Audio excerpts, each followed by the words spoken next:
Eh bien, bonsoir à toutes et à tous. Nous nous retrouvons pour ce 85e Libre Journal de Jean-Michel Vernochet.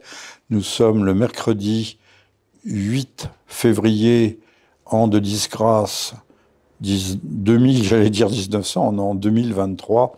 Les siècles passent vite, n'est-ce pas?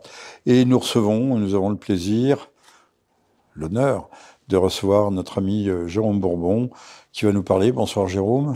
Bonsoir Jean-Michel, bonsoir à tous. Qui va nous parler du monde tel qu'il ne va pas, bien entendu. Par quoi commençons-nous, Jérôme?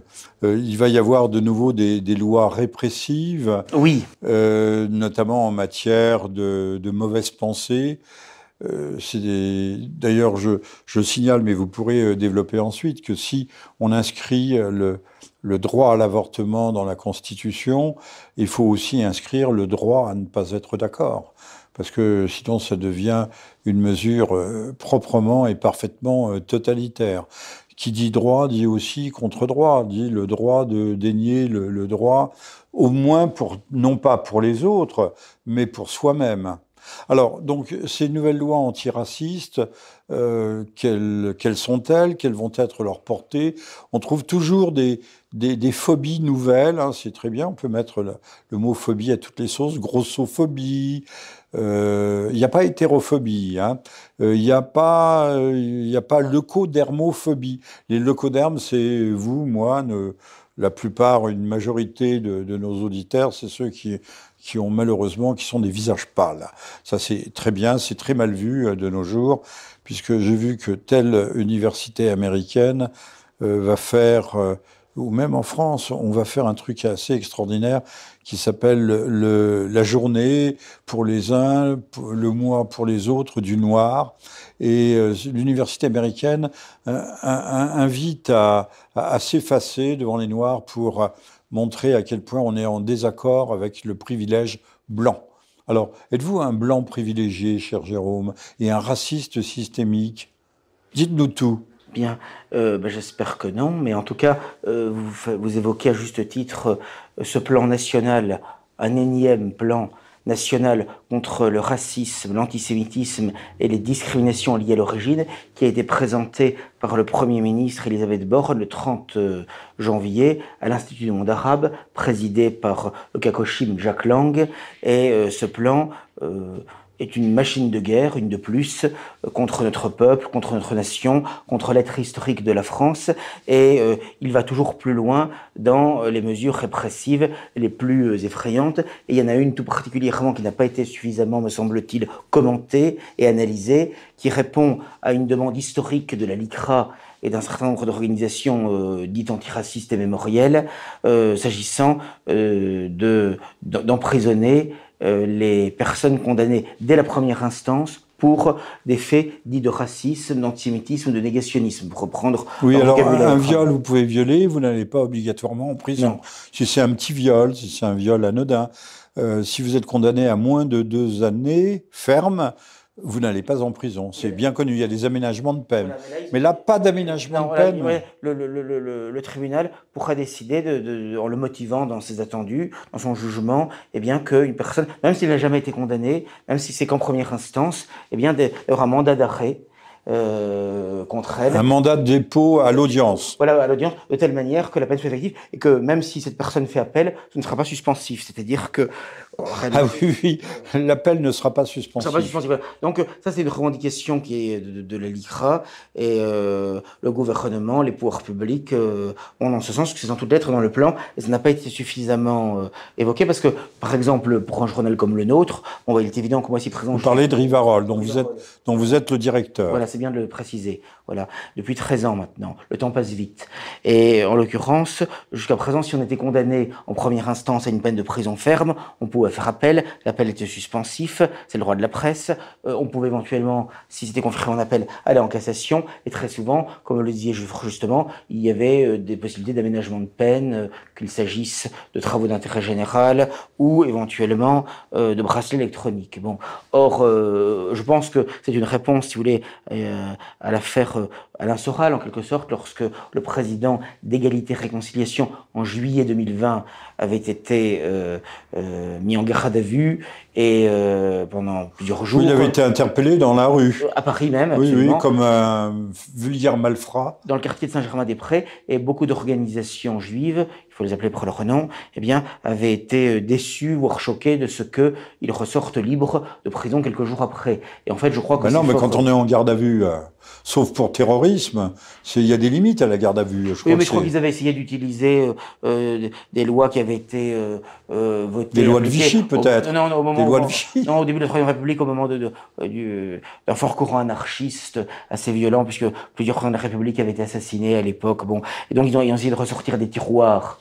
Ils ont essayé de ressortir des tiroirs cette affaire, mais en l'occurrence. Oui, mais enfin. Monsieur Soral n'a jamais balancé de bombe. Non, bien sûr. Enfin, il y avait une bombe qui avait pété dans l'Assemblée, d'ailleurs. Oui. L'Assemblée nationale. Il peut y avoir des bombes médiatiques, bon, ou des bombes politiques. Et en l'occurrence, on voit très bien que, voilà, ils ne supportent pas finalement que on bénéficie encore d'une relative, de moins en moins d'ailleurs, mais d'une relative liberté grâce au droit de la presse, même s'il a déjà été démantelé en partie par l'empilement des lois dites antiracistes et mémorielles, loi Pleven en 1972, loi Guesso en 1990, loi Perben en 2004, et de telle manière qu'il y a une liberté d'expression, d'opinion, de recherche qui est fortement réduite aujourd'hui. Mais là, on voit très bien qu'ils veulent passer à la vitesse supérieure. Et alors, en plus de cette mesure... Vont-ils surveiller nos rêves? Qui nous vise directement, parce qu'il est évident que moi, si par exemple, des enjeux pour l'instant, je me retrouve en prison, ce serait très compliqué pour le journal, il faudrait que je prévoie ça en amont, qu'on me remplace, mais enfin... Vous auriez déjà dû le prévoir. Oui, mais c'est pas facile, c'est pas facile. Mais gouverner, c'est prévoir, cher Jérôme. Certes, mais ça n'est pas simple parce que il faut trouver quelqu'un qui a à la fois la radicalité, le doigté, l'habileté, la capacité aussi de faire vivre une équipe dans son ensemble, ce qui n'est pas simple parce que parfois il y a des caractères forts chez nous, vous le savez, donc ça n'est pas simple. Bon, enfin bon, sortons du cas de Rivarol, et donc en l'occurrence, pour revenir à cette affaire. Non, mais enfin, vous avez une épée de Damoclès au-dessus de la tête. Voilà, c'est très clair, voilà. C'est ça. Donc il y a ça. Et d'autre part, il y a cette mesure qui, elle, a été davantage médiatisée, qui consiste à ce que, au cours de sa scolarité, chaque élève devra aller visiter un lieu de mémoire lié au racisme, à l'antisémitisme ou à l'antiziganisme, disent-ils. Je rappelle que Nicolas Sarkozy, alors président de la République, lors d'un dîner annuel du CRIF, avait déjà évoqué l'idée selon laquelle chaque élève de CM2, autrefois on disait de 7e, eh bien... Alors, pardonnez-moi, mais sans mauvais esprit, au Niçois qui mal y pense, mais c'est le pèlerinage à la Mecque. Oui, chaque élève devait... C'est le pèlerinage... devait parrainer un enfant victime de la Shoah, voilà. Donc c'est un enfant juif victime de la Shoah. Donc on voit très bien qu'on est vraiment à fond dans cette obsession mémorielle. Alors, pardonnez-moi, mais... victime, on voudrait savoir la définition exacte victime.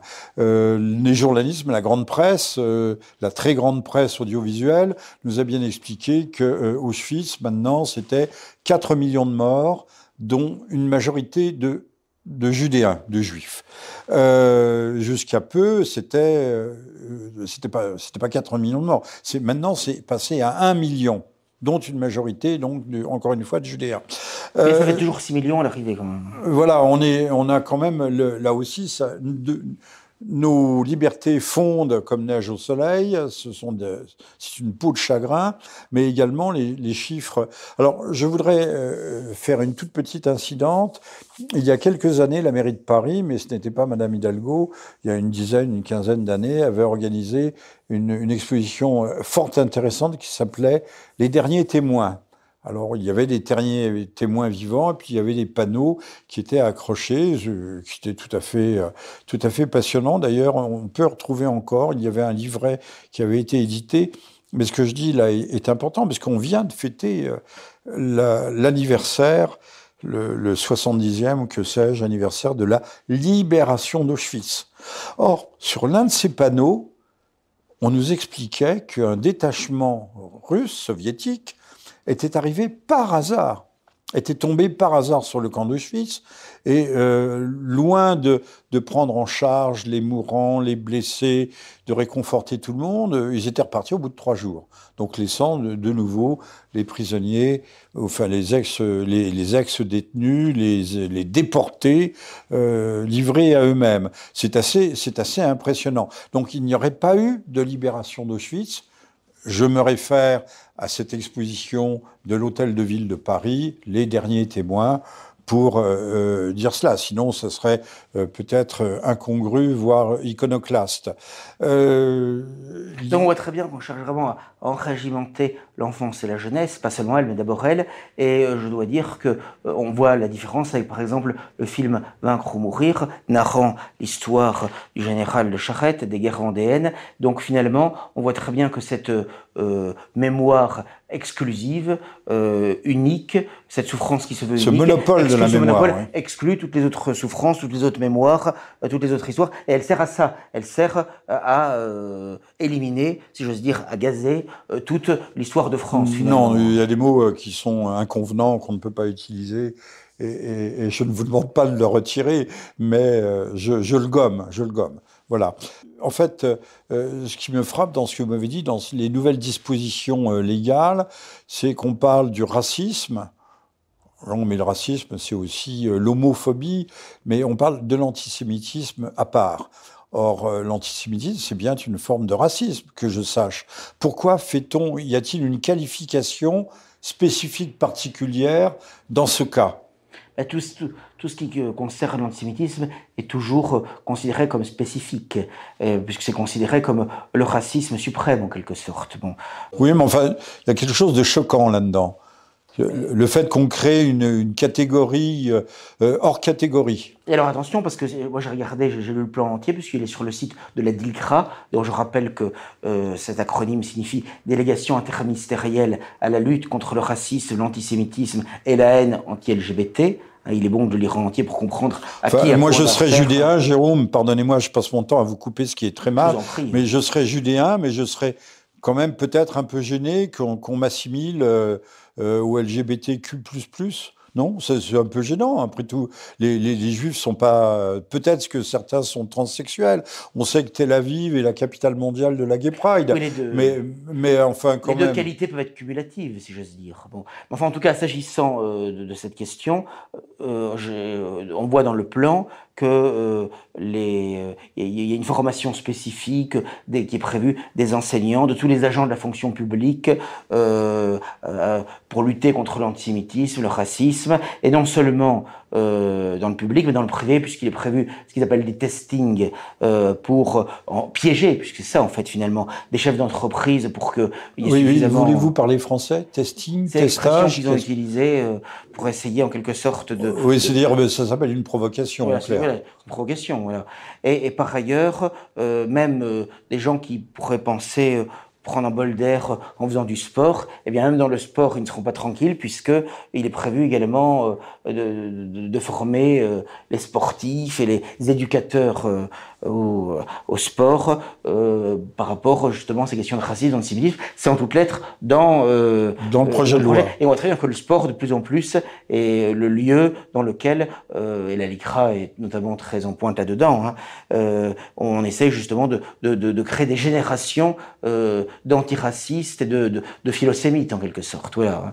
Bon, oui, l'antiracisme, c'est le philosémitisme. Voilà, c'est ça. Sachant quand même que les sémites, ce ne sont pas seulement les judéens, ce sont aussi mais le problème, c'est que beaucoup d'Arabes qui sont sémites par essence, en tout cas qui parlent des langues sémitiques. La lutte contre l'antisémitisme, ça va très loin puisque toute compassion à l'égard des Palestiniens dont les cadastres sont détruits, les cimetières sont rasés, les maisons détruites par les chars israéliens, ainsi que les vergers, les plantations, dont vraiment l'histoire, l'âme de ce peuple sont complètement niées et toute dignité, tout avenir leur sont interdits, eh bien ça on n'a pas le droit de le dire. C'est déjà considéré comme de l'antisémitisme, à un point tel que le maire de Lyon, qui n'est pas de nos amis, le Vert, Doucet, eh bien...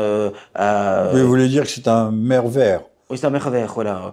Ou un maire vert, je ne sais pas. Mais enfin, toujours est-il qu'il avait invité dans le cadre du 30e anniversaire, je crois, des accords d'Oslo, il avait organisé un colloque dans lequel devait intervenir notamment un avocat palestinien. Les organisations juives ont considéré que, à partir du moment où il défendait la cause palestinienne, c'était un terroriste, puisqu'au fond, ils en sont à considérer que le peuple palestinien lui-même dès que vous n'êtes pas d'accord avec la doxa dominante, vous êtes de toute façon d'extrême droite. Voilà. Et donc, finalement, il a fini par donc, céder. si on est pour les Palestiniens, on est terroriste. Voilà, tout à fait. Donc, il a fini par céder, alors que, quand on voit la façon dont se comporte l'entité sioniste, de manière absolument sauvage et barbare, aucun pays au monde ne pourrait se comporter comme elle le fait sans subir immédiatement des sanctions économiques, diplomatiques et militaires. Mais vous savez bien qu'il y a eu des résolutions, un certain nombre, qui ont été prises à l'encontre de la politique israélienne à l'égard des Palestiniens, et qu'aucune de ces sanctions, ces résolutions des Nations Unies prises par le Conseil de sécurité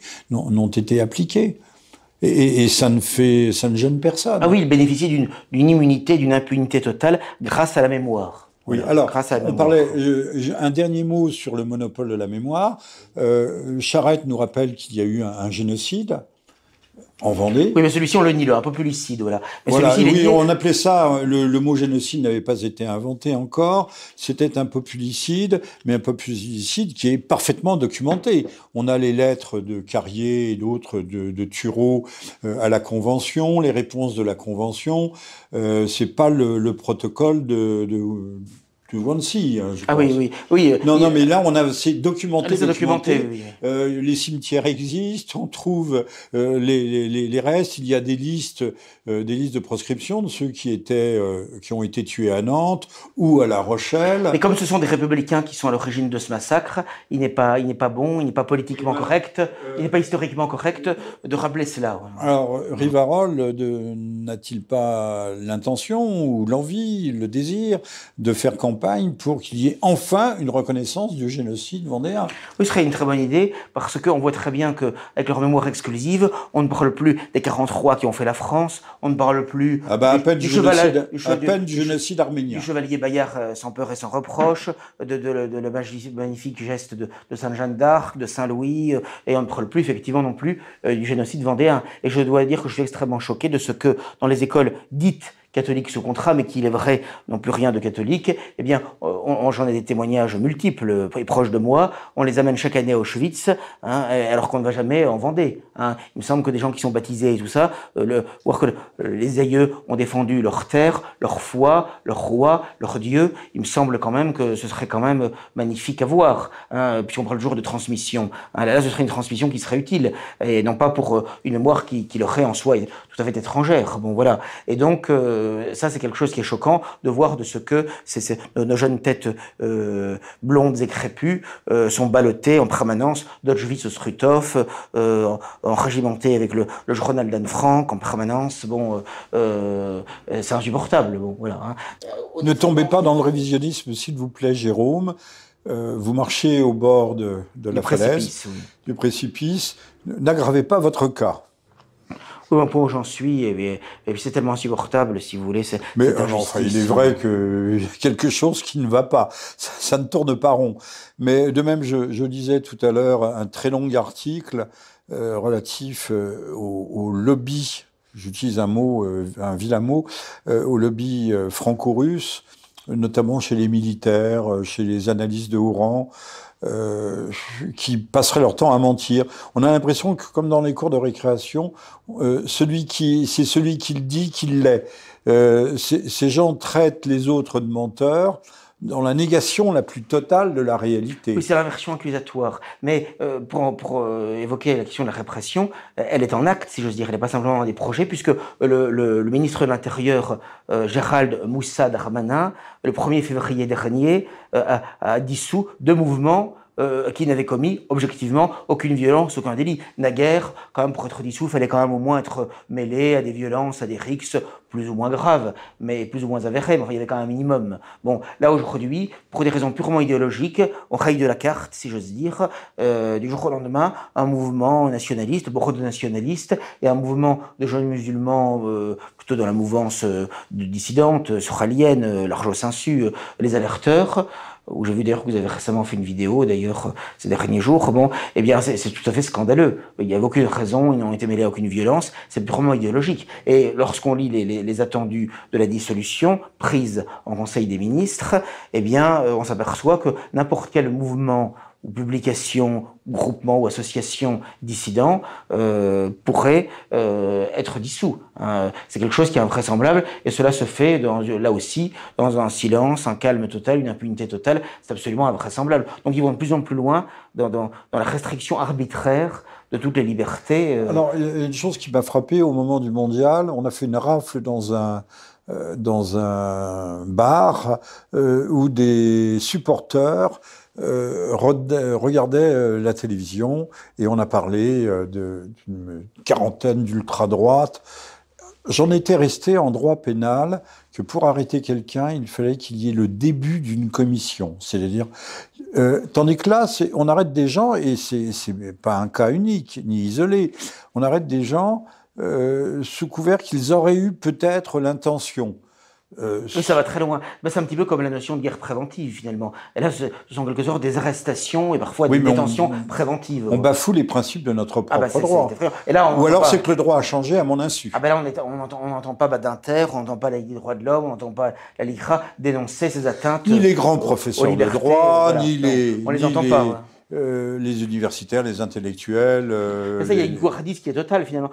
Et on n'a pas entendu non plus Zemmour, par exemple. Quand vous pensez, par exemple, que là, il y a quelques jours, il devait y avoir organisé près des nationalistes d'Ivan Benedetti une marche au flambeau tout à fait pacifique pour commémorer les fusillés bien réels du 6 février 1934. Et j'ai souvenance qu'il y a quelques années, il y avait chaque année des marches au flambeau organisées par un mouvement aujourd'hui disparu, le Renouveau français. Bon, il n'y avait jamais aucun problème, c'est tout à fait pacifique. Eh bien, cette année, le préfet de police de Paris, monsieur Laurent Nunez, et ça a été validé par le tribunal administratif de Paris, a annulé cette procession au flambeau, non pas qu'il estima qu'il puisse y avoir des violences, mais tout simplement parce qu'il considérait que c'était anti-républicain de rendre hommage à des citoyens français qui se sont soulevés contre la République au cri de « à bas les voleurs ». Bon, c'est quand même quelque chose d'inouï. Hein, pourtant, les voleurs sont là et bien là. Ils n'ont jamais été autant là. C'est ce que j'allais dire, c'est que le cri de « à bas les voleurs », qui était donc à l'occasion de l'affaire Stavisky, mais finalement, plus que jamais, on a des voleurs. Et c'est pas simplement des voleurs sur un plan financier, économique, ce qui serait déjà grave. Ça va beaucoup plus loin que ça. Ils volent nos âmes. Ils nous volent nos enfants. Hein, notamment avec aujourd'hui, oui. Aujourd'hui, oui. Non seulement pas seulement les économies des Français. Voilà, ils veulent nous voler nos âmes, ils veulent asservir nos âmes, assécher nos cœurs, domestiquer nos consciences, lobotomiser nos cerveaux. Mais ils y parviennent. Et ils y parviennent, tout à fait. Moi, j'évoquais récemment dans une vidéo rivarolienne le fait que, par exemple, moi-même dans ma famille, je prends juste un exemple, il y a des gens qui ne veulent pas me voir, tout simplement parce qu'ils considèrent que Rivarol est un journal antisémite, négationniste. Donc pour eux, c'est l'horreur. Ils n'ont jamais lu, ils ne savent pas ce qu'il y a à l'intérieur, on n'en a jamais discuté, mais la force de la télévision, la force des médias, la force d'un certain lobby vous portez, font que c'est très efficace. Comme du temps de Saint-Louis, vous portez la rouelle. En quelque manière, voilà. Une rouelle où vous devriez annoncer avec une petite crécelle que vous êtes un lépreux. Parce que sans s'en rendre compte... Cher Jérôme. Alors, je rappelle que nous sommes le mercredi 8 février, que vous êtes à l'écoute du 85e Libre Journal de Jean-Michel Vernochet et que notre invité aujourd'hui est monsieur Jérôme Bourbon, ci-devant directeur de Rivarol. Et donc je disais que les gens, sans s'en rendre compte, pour beaucoup d'entre eux, ils pensent, ils parlent et ils réagissent comme le souhaite un certain lobby, hein, voilà, et de manière pavlovienne finalement. Il est évident qu'à partir du moment où il y a un matraquage un matraquage permanent dès l'école primaire, j'allais dire presque dès le jardin d'enfants, ben, ça a quand même une certaine efficacité. Même s'il y a des gens qui sont dissidents. Alors avant, il y avait les derniers témoins de la mémoire qui faisaient la tournée des écoles, mais maintenant, ce sont des transsexuels, n'est-ce pas? Oui, parce que ce qui est quand même effrayant, c'est qu'on va Puisque c'est cause commune. On va toujours plus loin dans l'horreur, puisque la mairie de Lamballe a invité récemment des drag queens, c'est comme ça qu'ils les appellent, à lire et ça c'est quand même, vous voyez la provocation, vous voyez la perversité, à lire des contes à nos enfants à partir de l'âge de 3 ans, et après de les maquiller. Et ça devait être pareil à la médiathèque de Toulouse. Hein, la mairie de Toulouse ayant organisé cela, et finalement là à Toulouse, comme il y a eu quand même énormément de protestations, notamment sur les réseaux sociaux, la mairie au dernier moment a quand même fini par annuler, tout en condamnant ce qui avait été fait sur les réseaux sociaux contre l'organisation de cette manifestation où, encore une fois je le répète, des enfants dès l'âge de 3 ans, eh bien ce sont des drag queens qui devaient leur lire des histoires, des contes, les maquiller, s'approcher d'eux physiquement, et finalement d'une certaine manière les exhorter, qu'on le veuille ou non, car il y a le poids de l'exemple, eh bien à faire comme elle finalement. De toute façon, je me souviens de Madame Najat Vallaud-Belkacem nous expliquant dans l'enceinte de l'Assemblée nationale qu'il n'y avait pas d'études de genre, que ça n'existait pas, que j'en ai. Et maintenant, on voit que c'est inscrit là aussi, gravé dans le marbre de la loi, puisqu'il y a de la loi, oui, puisque ce sont des décrets, il y a des décrets qui ont été pris pour que les questions de genre soient abordées dès l'école primaire. Écoutez, on a parmi les lecteurs de Riverol... Monsieur Papandiaï sert à cela. Essentiellement à cela. On a parmi les lecteurs de Riverol des principaux de collège et des proviseurs de lycée, peu nombreux, mais il y en a quand même. Hein. Si l'éducation nationale le savait, bon, on n'est pas présent partout, mais quand même, bon, eh bien, ils nous disaient même que c'est effrayant le nombre de circulaires qu'ils reçoivent pour encourager justement l'accueil de groupes LGBT, transsexuels et autres. Au nom de la non-discrimination. Dans les écoles, pour finalement... Au nom de l'égalité. Voilà. Donc, c'est exactement la même logique que ce qu'on a eu effectivement avec, comme vous dites, les déportés ou autres, venant porter la mauvaise parole. Voilà, c'est exactement la même logique que l'antiracisme. Tout ça, c'est une machine de guerre contre notre nation, contre les principes traditionnels, contre notre morale, contre notre famille. Alors, Monsieur Bourbon, retournons la question. Oui. Vous êtes sans doute l'abomination de l'abomination, puisqu'apparemment, vous n'êtes pas contre la lutte contre le racisme, contre l'antisémitisme, pour l'égalité de genre. Donc tout ça, c'est une abomination. Non, mais donc vous êtes contre. Ah, je contre tout ça. Donc vous êtes raciste, ségrégationniste, discriminant, que sais-je. Je porte tout ça comme une décoration. Parce que de toute façon, il ne faut pas se laisser influencer par le vocabulaire de l'ennemi. Donc il faut se dire que de toute façon, on est encore pire que ce qu'ils pensent. Voilà. Hein. Voilà. Parce que il n'y a aucune raison de leur faire la moindre concession d'aucune sorte. Sinon on recule sans cesse. C'est quelque chose qui est absolument insupportable. Il est normal de vouloir défendre l'être historique de la France, ses traditions, sa lignée. Monsieur Bourbon, juste une suggestion, voire une petite recommandation. Trouvez-vous vite quelqu'un pour vous remplacer en cas d'absence prolongée ou forcée ou prolongée, parce que avec les propos que vous tenez, ça ne saurait tarder. Vous êtes le prochain sur la liste de proscription. C'est possible, mais c'est possible. Oui, c'est possible. Bon. Monsieur Bourbon, on a évoqué tout à l'heure la Palestine, c'est une façon de revenir dans le champ géopolitique, dans le champ du monde tel qu'il va très mal.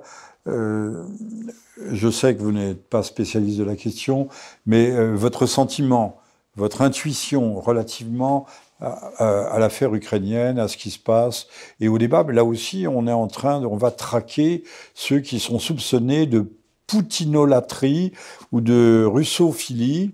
J'ai pas dit de russophobie, et livre remarquable que je recommande, mais c'est un livre d'intellectuel, livre d'Igor Shafarevitch, un mathématicien, ami de Solzhenitsyn, la russophobie, et l'on voit, il s'appuie, c'est un homme qui visiblement parlait très bien le français, et s'appuie sur des recherches comme celle du sociologue Augustin Cochin. Voilà, je ne saurais en dire plus. Mais il faut exhumer ces livres qui portent un éclairage, qui sont un projecteur braqué sur le présent, et les livres de Cochin ont plus d'un siècle d'existence, mais Shafarevitch nous en parle savamment, intelligemment. Je pense qu'il faut les lire. Et j'ai le sentiment qu'on veut effectivement nous pousser à la guerre, probablement parce que, bon, il y a sûrement plusieurs raisons, mais il y a le fait notamment qu'il y a quand même une forme d'effondrement économique, de crise économique grave, et on sait très bien que le capitalisme mondialisé a toujours fonctionné comme cela pour pouvoir assurer sa pérennité en quelque sorte et assurer la pérennité de l'hyperclasse mondiale, appelons-la comme cela. Eh bien, la guerre a toujours été un moyen, et notamment à l'époque contemporaine, à l'époque moderne, c'est assez évident de permettre de conserver sa domination. D'ailleurs, avec le recul, quand on voit un petit peu l'histoire, notamment des deux guerres mondiales, ça paraît assez évident finalement. Et on est même capable parfois d'utiliser une forme de nationalisme pour précisément pousser à l'affrontement et au chaos. Et c'est la raison pour laquelle je crois que dans cette affaire, il faut être particulièrement prudent et ne pas sombrer dans une forme d'hystérie dans laquelle notamment M. Zelensky voudrait nous conduire, puisqu'il demande des chars, peut-être que demain il demandera carrément la bombe atomique. Non, mais il demande des avions. Voilà, il va de plus en plus loin dans ses revendications exorbitantes. Il a même demandé un submersible. Alors qu'en réalité, le rôle de la France, ce serait de refuser toute forme de sanction contre la Russie et d'essayer d'œuvrer, en étant neutre, à la résolution de ce conflit. Mais ce sont des pompiers incendiaires. Moi, dès le départ, j'avais dit, mais on m'a interdit de parole sur le boulevard Voltaire. Hein. Ah bon? Bah oui, j'ignorais. Oui. Vous savez, pour que Madame Cluzel ait son rond de serviette sur CNews, il faut bien qu'elle mette des limites, et des limites étroites et strictes. Pardon, Madame Cluzel, si je me trompe, mais malheureusement, c'est à peu près ça. Quand on veut éteindre un incendie, on jette des seaux d'eau dessus. On jette pas des liquides incendiaires. On jette pas de l'essence sur un brasier. Or, en fournissant des armes, c'est ce que nous avons fait. Et aujourd'hui, il y a toujours cette rhétorique, notamment sur LCI, du groupe TF1, nous expliquant que si on veut que la guerre s'arrête, il faut livrer toujours plus d'armes. Ben, ça fera toujours plus de morts. C'est vrai que on ne sait pas qui sera épuisé le premier dans cette course. Et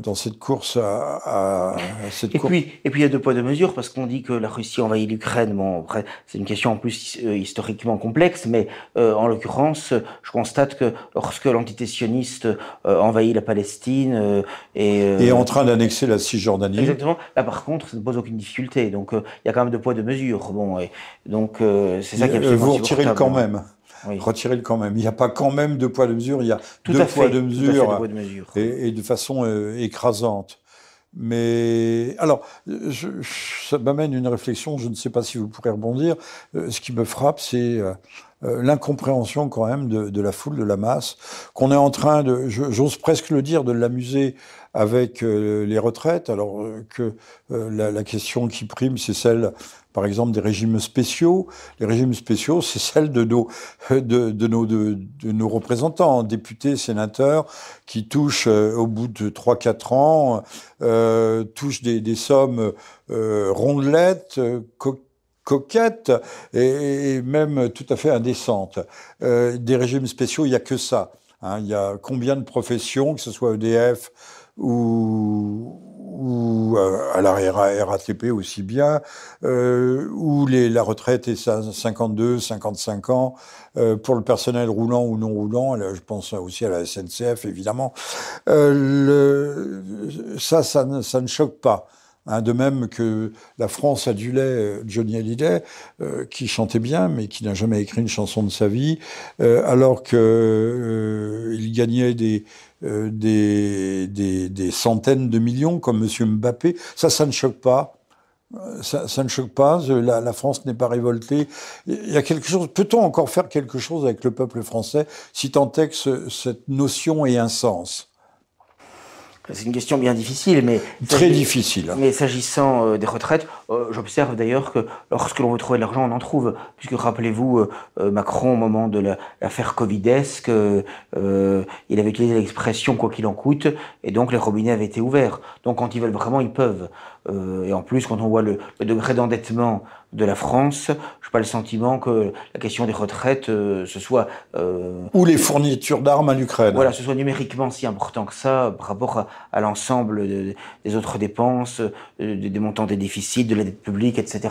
Donc, moi, j'ai le sentiment qu'il y a toujours une volonté, en quelque sorte, de corseter le peuple français, d'en limiter les libertés, les droits, et de les conduire à ce qu'on appelait autrefois la forme de paupérisation, d'appauvrissement, qui est déjà largement commencé et qui risque de s'aggraver. C'est-à-dire que on va arriver dans une situation, c'est déjà le cas d'ailleurs, où les nouvelles générations vont vivre moins bien que leurs prédécesseurs.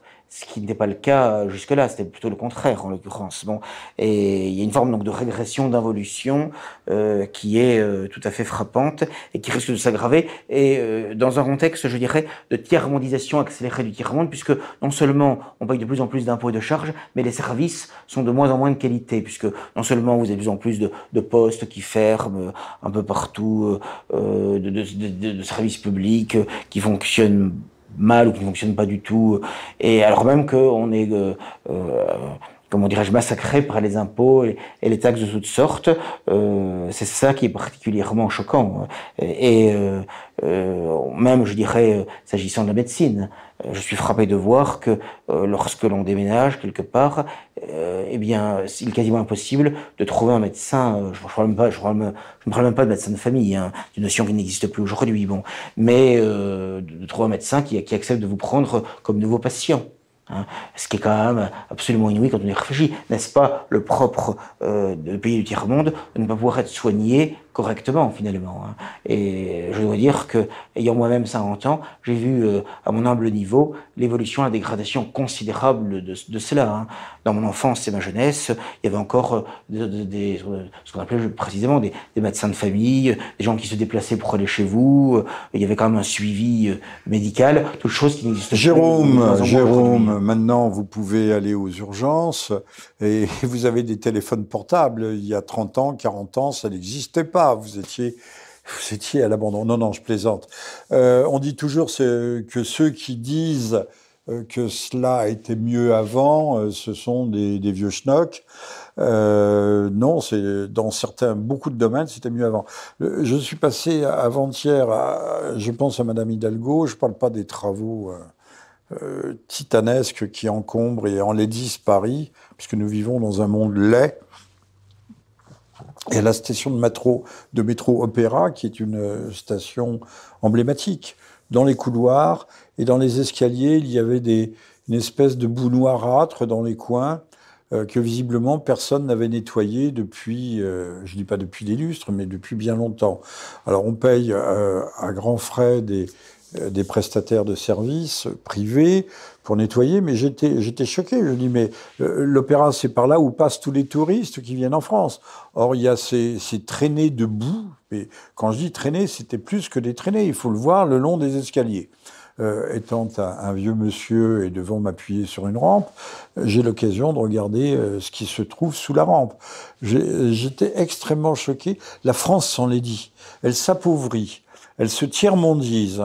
Et elle se tiers-mondise au rythme aussi où elle s'américanise.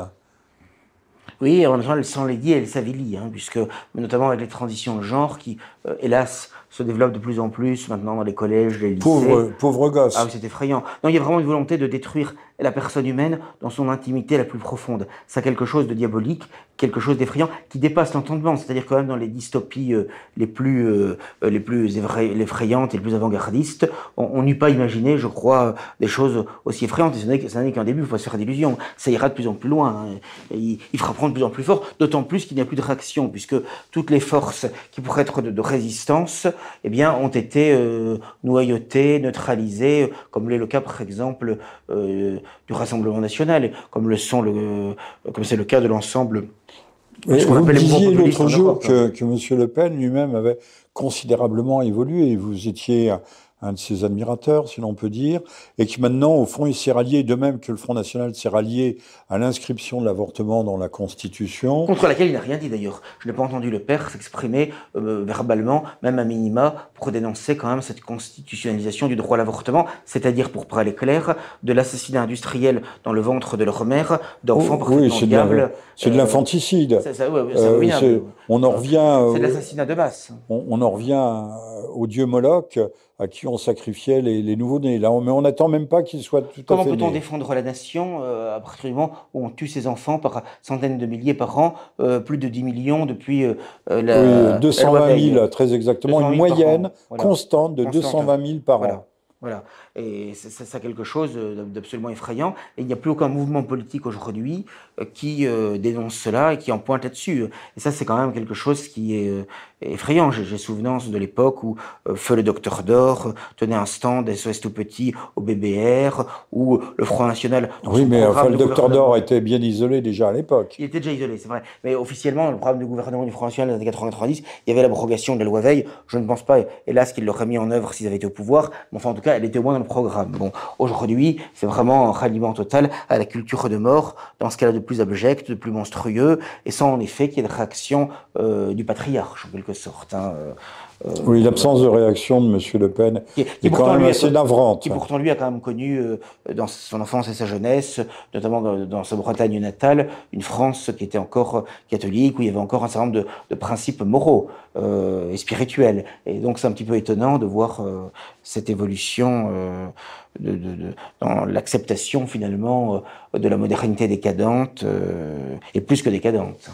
Oui, plus que décadente, dégénérée, il n'y a pas d'autre terme. Alors, nous avons dit un mot des Palestiniens, c'est aussi un foyer potentiel d'explosion. Monsieur Netanyahou, qui est une nouvelle fois Premier ministre, a annoncé... Et qui a été reçu avec tous les honneurs par Macron. Un criminel de guerre et un mafieux comme lui a été reçu avec tous les honneurs par Macron. Voilà, donc ça c'est quand même frappant à noter. On va diaboliser Poutine, mais par contre on reçoit Netanyahou qui a vraiment du sang sur les mains et qui de surcroît est mêlé à des affaires politico-financières plus cabreuses les unes que les autres. Alors au fond, ceux qui façonnent l'opinion publique et qui dirigent l'imaginaire des foules, ce sont les médias. Les médias ne sont-ils pas au final, le premier pouvoir et non pas le cinquième? C'est évident, et quand on songe que la plupart de nos compatriotes regardent la télévision 3, 4, 5 heures par jour, sans même parler en plus. Oui, jusqu'à 5 heures, effectivement. Oui. Il est évident que c'est comme si vous aviez dans votre salon, chaque jour, matin et soir, puisque maintenant, je constate que, ça m'a frappé, d'ailleurs, parfois en visitant des maisons ou autres, en allant chez des gens, que bien souvent maintenant, les gens ont une télévision, non seulement dans leur salon, leur salle à manger, mais on la retrouve dans chacune des chambres, et même parfois, jusque dans la salle de bain. J'ai vu ça. Et pas forcément uniquement dans des milieux bourgeois, riches et tout ça, même dans des milieux prolétaires. Comment voulez-vous que les choses aillent bien dans ces conditions? Bon. Et donc, en 3, 4, 5 heures par jour, c'est l'ennemi qui vient vous dire ce qu'il faut penser, qu'il faut aimer, qu'il faut haïr, qu'il faut exécrer, qu'il faut défendre. Et donc, ce qu'il faut comprendre, d'ailleurs, quand on donne un extrait de discours d'homme politique, il y a toujours 3-4 gus qui ensuite vous expliquent ce qu'il fallait entendre, même s'ils vous disent le contraire de ce qui a été dit. C'est quand même extraordinaire. Donc oui, la France pratique, mais pas seulement la France, l'auto-lavage de cerveau. Parce que quand on y réfléchit, finalement, depuis 50 ans, pour ne pas remonter plus haut, ils ont réussi à faire tout ce qu'ils voulaient. La submersion migratoire du pays, le grand remplacement, la destruction de la moralité publique, de la politesse, la destruction des institutions traditionnelles. Un zigoto qui face à Marion Maréchal Le Pen lui a dit que le grand remplacement, non pas c'était un mythe, mais non, mais ça n'adviendrait pas avant 50 ans et avec un remplacement de 90% de la population. Je me dis que ces gens-là ne prennent jamais le métro, et ne vont jamais dans certains quartiers. Enfin, je ne sais pas comment on peut dire, mais je suis frappé par le fait qu'il suffit de dire le contraire de ce qui est, mais comme c'est une voix verticale, une voix d'autorité, la télévision l'a dit. Voilà.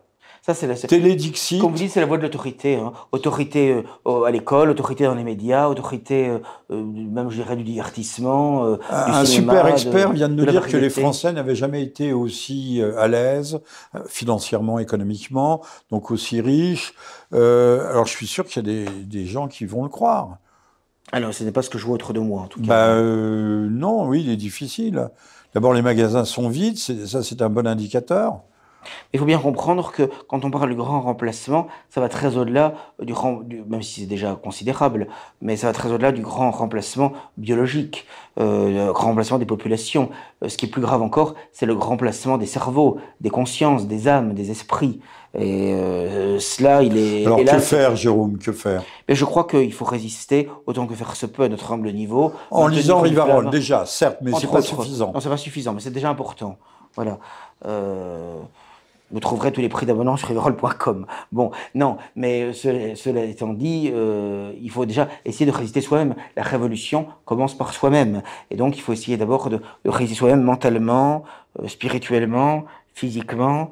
Il y a une résistance à opérer qui n'est pas facile, c'est celle de parler français, Oui, qui est en train de devenir une langue morte. Tout à fait. Et puis, le français n'est plus compris. il faut résister aussi mentalement parce qu'on a tous des limites mentales, physiques, nerveuses, et on voit très bien qu'ils veulent essayer de jouer là-dessus finalement, hein, de jouer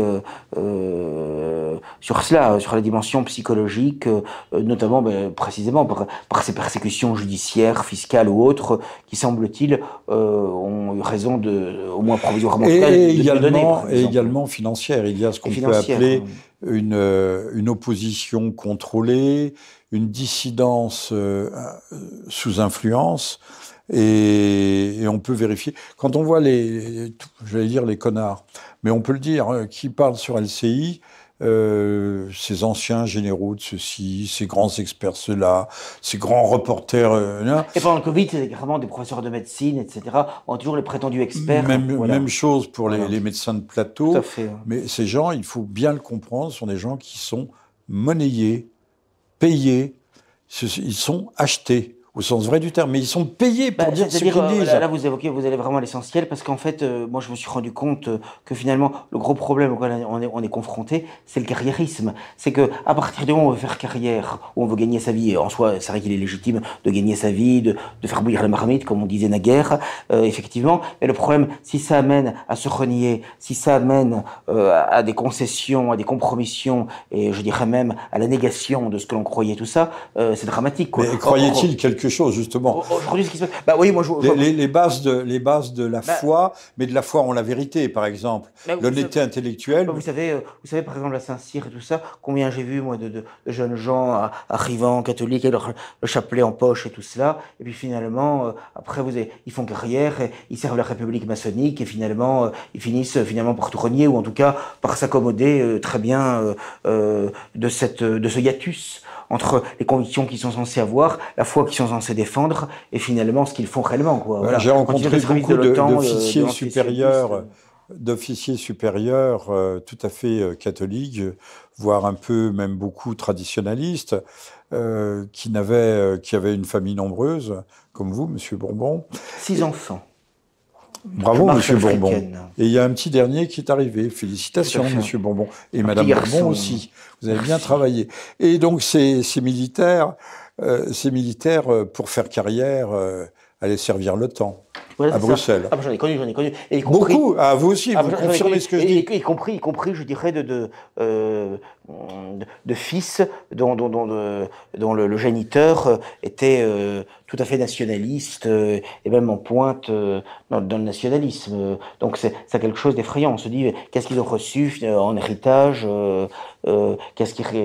et apparemment ils n'avaient pas l'air quand on les voyait, ça n'avait pas l'air de leur poser des problèmes de conscience particuliers. Mais c'est vrai aujourd'hui partout, dans l'entreprise, dans l'administration, il y a un moment donné, il faut savoir dire non, ou alors il faut renoncer à telle ou telle activité. Mais on ne peut pas aller contre sa conscience. C'est pour ça que je reviens à la question des retraites, qui sont une question importante. On devrait pouvoir prendre une retraite à la carte. Ceux qui sont véritablement épuisés par des travaux durs, comme les militaires, qui prennent leur retraite à 40-45 ans. La plupart, mais oui, à la fin de leur contrat, c'est court une vie de militaire. Et donc pouvoir prendre sa retraite à la carte. Je rappellerai qu'il y a une trentaine d'années, la retraite en France, notamment pour la fonction publique, était à 65 ans. Et on pouvait, avec des dérogations, aller jusqu'à 66. C'était tout à fait possible. Tout le monde pourra vérifier mon propos. Mais cette question des retraites, qui est maltraité et mal abordé par un dénommé Monsieur Martinez, qui fait croire que c'est lui qui fait déferler 1 million, 1,5 million de Français dans la rue. Vous savez, Martinez, c'est ce gros machin de la CGT, de la CGT qui ne représente rien et qui n'existe. La CGT n'existe que par les financements de l'État. Les fonds publics.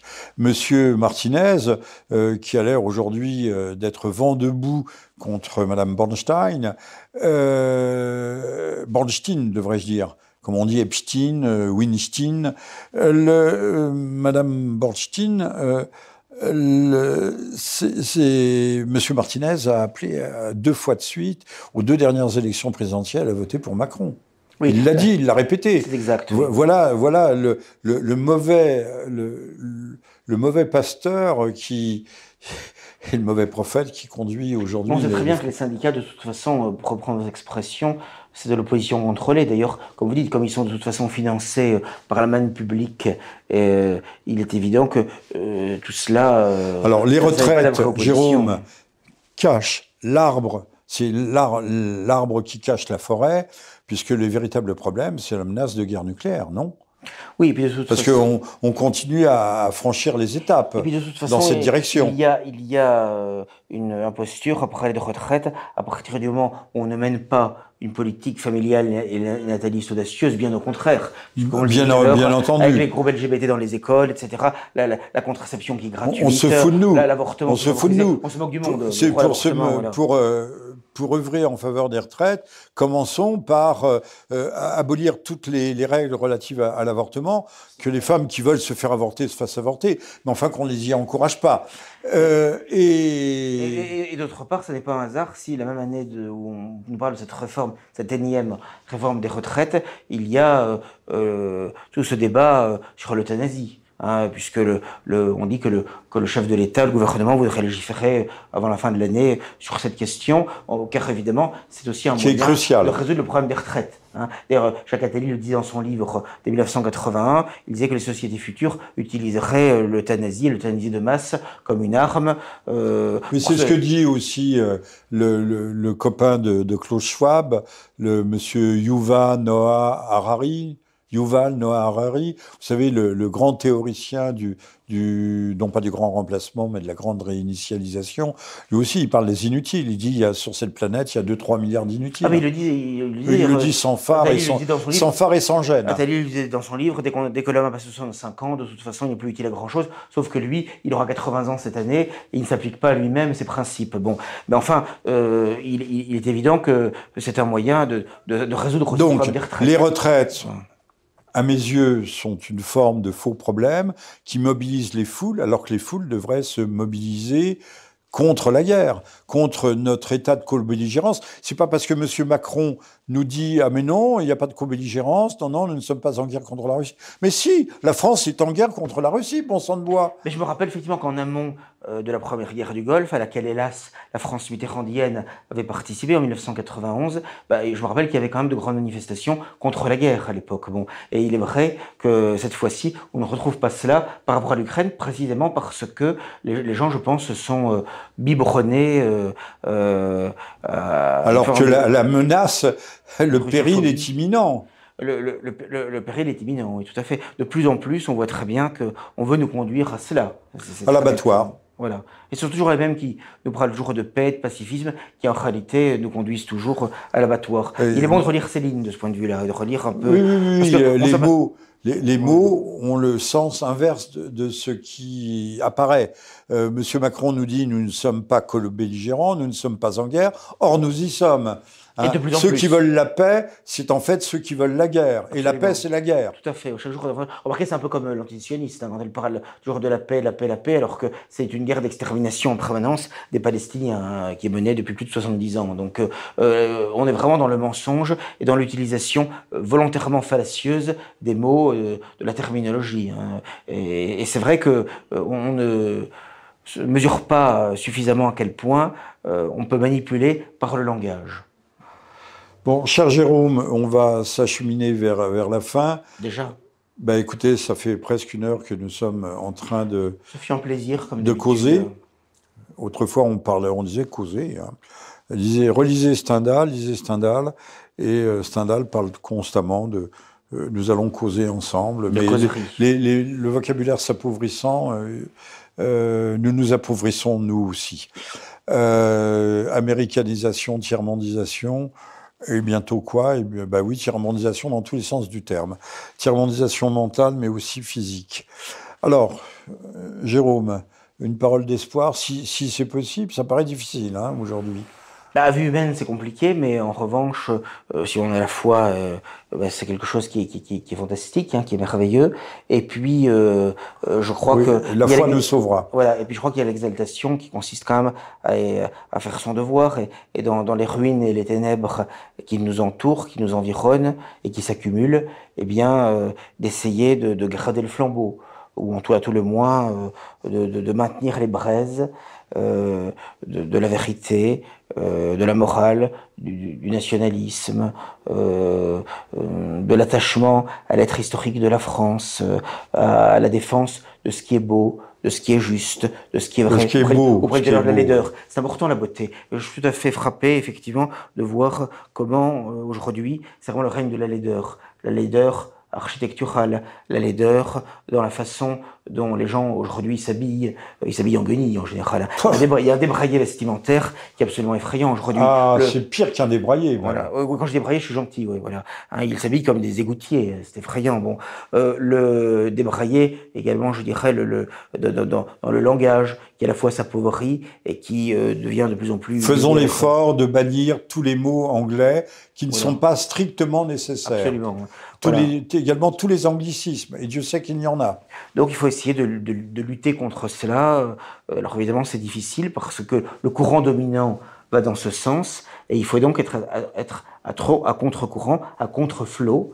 Hein, ça n'est pas toujours facile parce que c'est usant.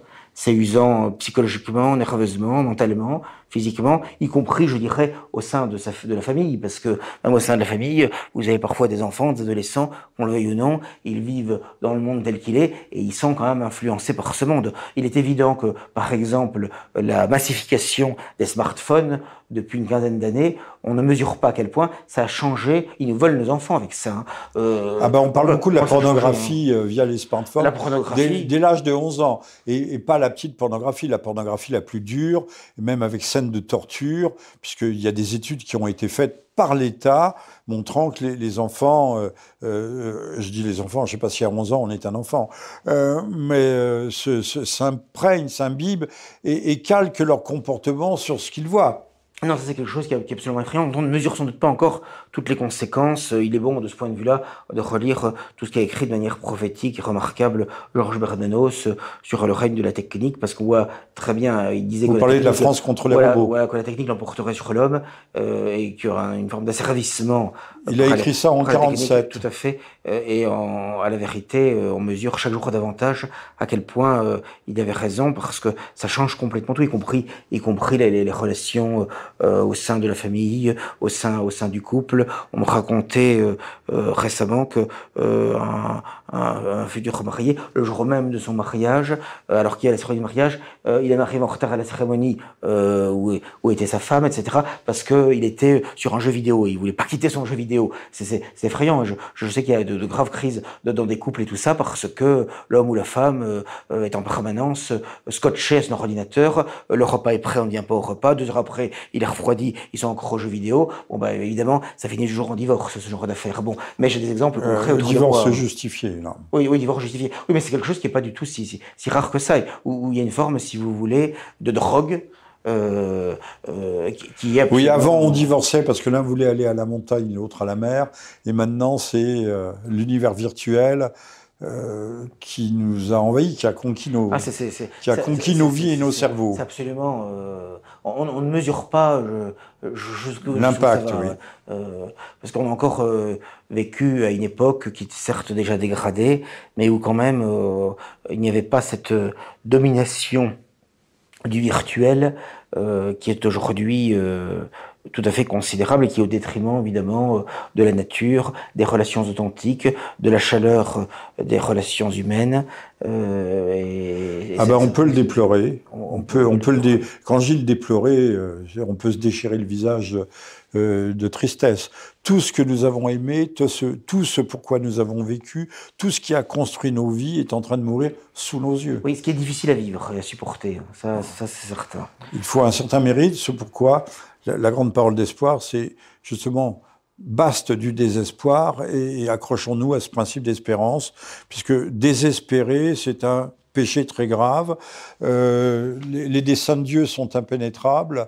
Les desseins de la divinité, elle veut non pas punir les hommes, mais elle les laisse courir sur leur ère, et l'ère, c'est une ère mauvaise. Tant pis si nous sautons les uns après les autres. Comme vous dites, c'est Dieu qui dirige tout, qui aura le dernier mot, et c'est ça qui doit nous consoler et nous fortifier dans cette période très sombre. Période très sombre. Bien, vous étiez à l'écoute du 85e Libre Journal de Jean-Michel Vernochet. Ce mercredi 8 février, en compagnie de Jérôme Bourbon, directeur du journal de l'hebdomadaire Rivarol, que nous vous recommandons de lire, de vous y abonner, de suivre et de soutenir. Voilà. Merci, à très bientôt. Merci à toutes et à tous. Merci à vous, Jérôme. Merci à Monsieur V, qui nous a prêté son assistance technique.